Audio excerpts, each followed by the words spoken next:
Hello दोस्तों, आज मैं आपके लिए फिर से एक प्यारी सी कहानी लेकर आई हूँ। लोभी राजा की कहानी। एक बार एक राजा था, उसका नाम था मायादास। बहुत वह राजा बहुत धनी था, लेकिन धनी होने के साथ साथ वो हमेशा गरीबों की तरह अपना जीवन बिताता था। एक बार एक उस राजा के महल में एक मुनि आए। राजा ने मुनि को देखकर बहुत खुश हुए, उनका सत्कार किया, भोजन वोजन कराया। इससे मुनि बहुत खुश हुए। उन्होंने एक आशीर्वाद दिया कि राजा, तुम्हें जो चाहिए वो तुम मुझसे मांग सकते हो। राजा तो आखिर लोभी था, उसे लोभ के अलावा कुछ नहीं दिखाई देता था। उसने मुनि से कहा, हे महाराज, आप मुझे आशीर्वाद दीजिए कि मैं जो भी कोई भी वस्तु को छूऊं वो सब सोने की हो जाए। मैंने कुछ स्वर्ण मुद्राएं भी छिपा रखी हैं, वो भी सब सोने की हो जाए। महात्मा मुनि बहुत दयालु थे और वो सब कुछ जानते थे। उन्होंने कहा, ठीक है राजा, तुम्हारी जैसी इच्छा। महाराज मायादास भवन में रखी हुई सारी वस्तुओं को छूने लगा और थोड़ी देर के बाद सारी ही वस्तुएं जैसे ही राजा ने छुई, वो सारी ही वस्तुएं सोने की हो गई। यह देखकर राजा बहुत खुश हुआ। उसके बाद उसे प्यास से बेचैनी हुई। उसने जैसे ही जल को छुआ, वो जल भी सोने का बन गया। कुछ समय के बाद उसे भूख लगी। उसने जैसे ही भोजन को हाथ लगाया, हाथ भी सोने का बन गया। अब राजा बहुत दुखी था। थोड़ी देर के बाद कहीं से राजा की पुत्री अपने पिता के पास आई और बोली, महाराज, पिताजी, यह देखो फूल कितने सुंदर हैं। राजा ने उस फूलों को जैसे ही देखा बहुत खुश हुए और जैसे ही उन्होंने सोचा कि मैं अपने फूलों को भी हाथ लगा देता हूं, वो भी सोने के हो जाएंगे। और राजा ने यह देखकर बड़ा खुश हुआ। लेकिन अब राजा बहुत दुखी था, क्योंकि वो न पानी पी सकता था और न भोजन कर सकता था। राजा सोचता हुआ बहुत दुखी हो गया। थोड़ी देर के बाद कुछ समय बीत गया। समय बीतने के बाद राजा की बेटी अपने पिता से बोली कि पिताजी, यह कितना सुंदर बगीचा है। राजा तो आखिर राजा था। राजा थोड़ी देर के लिए सब कुछ भूल गया। जैसे ही उसने अपनी बेटी को छुआ, उसने सोचा मैं अपनी बेटी को गोद में बैठा लूं, और जैसे ही उसने अपनी बेटी को हाथ लगाया, वो भी सोने की बन गई। अब तो मायादास राजा बहुत दुखी हुआ और रोने लगा। इतना दुखी हुआ कि बस वो रोए ही जा रहा था और प्रार्थना किए जा रहा था। कुछ समय बीत गया। अब वो प्रार्थना करने लगा कि हे भगवान, मैं आज के बाद कभी भी लोभ नहीं करूंगा। कुछ समय के बाद देव कृपा से वह मुनि वापस आ गए और मायादास ने उन्हें प्रणाम किया और कहा कि हे मुनि, आप ये वरदान वापस ले लीजिए। मुनि ने कहा, सुनो, अपने बगीचे से जल लाओ और सभी पर डाल दो। राजा ने वैसा ही किया। राजा की सारी चीजें अब पुनः वैसी ही हो गई। राजा की पुत्री भी ठीक हो गई। राजा देखकर बहुत खुश हुआ और अपनी बेटी को गले से लगा लिया। तो समझे बच्चों, हमें कभी भी लोभ नहीं करना चाहिए। अधिक लोभ नहीं करना चाहिए, क्योंकि अधिक लोभ दुख का कारण होता है। अगर मेरी कहानी अच्छी लगे तो प्लीज सब्सक्राइब करना। हेलो दोस्तों, आज मैं आपके लिए फिर से एक प्यारी सी मनोरंजन की कहानी लेकर आई हूँ, जिसका नाम है जादुई पेंसिल। एक बार शांतिपुर नाम का एक गांव था। वहाँ पर एक किसान का लड़का था जिसका नाम भोला था। भोला बहुत भोला था और वो हमेशा अपना काम ईमानदारी से करता था। लेकिन उसमें खास बात थी, उसे चित्र बनाने का बहुत शौक था।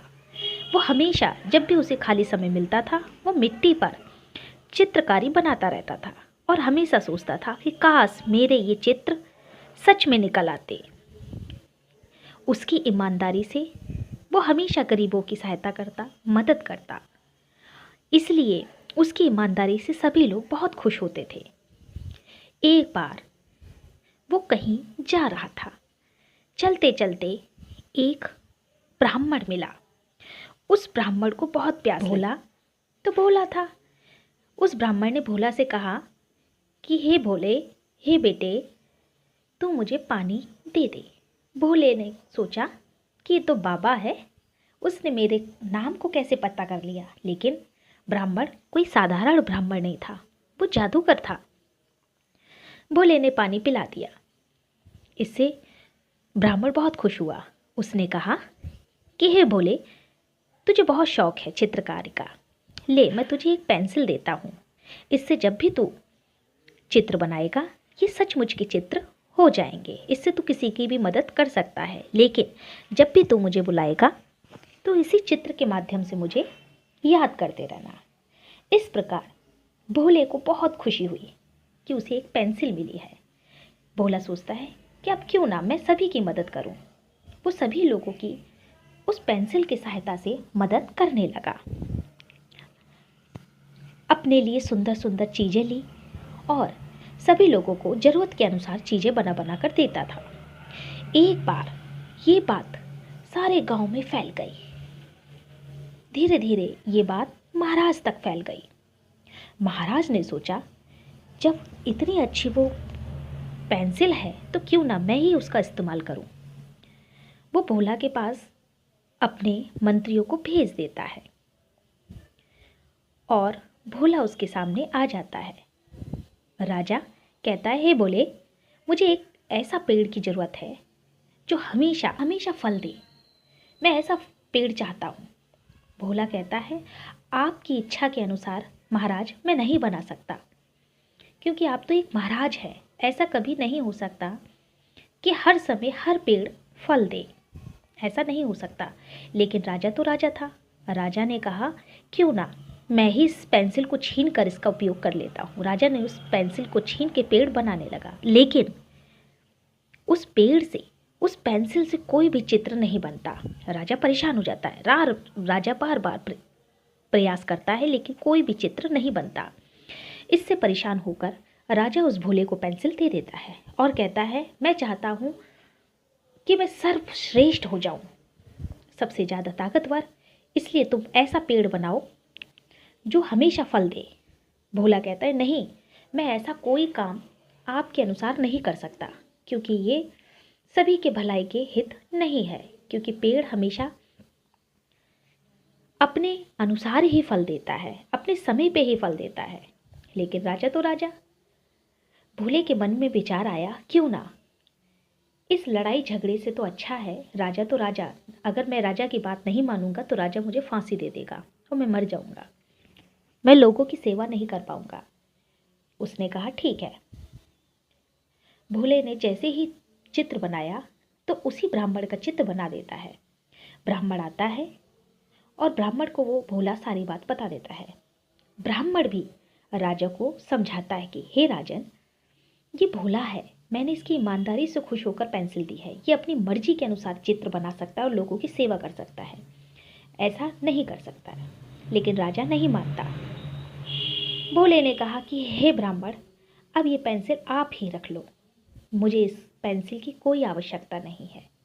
जब सभी कुछ भगवान करता है तो भगवान अच्छा ही करेगा। इस प्रकार ब्राह्मण की बात सुनकर, भोले की बात सुनकर ब्राह्मण कहता है, हे भोले, मैंने तेरी ये ईमानदारी से खुश होकर ये पेंसिल दी है, तू हमेशा अपने पास रख।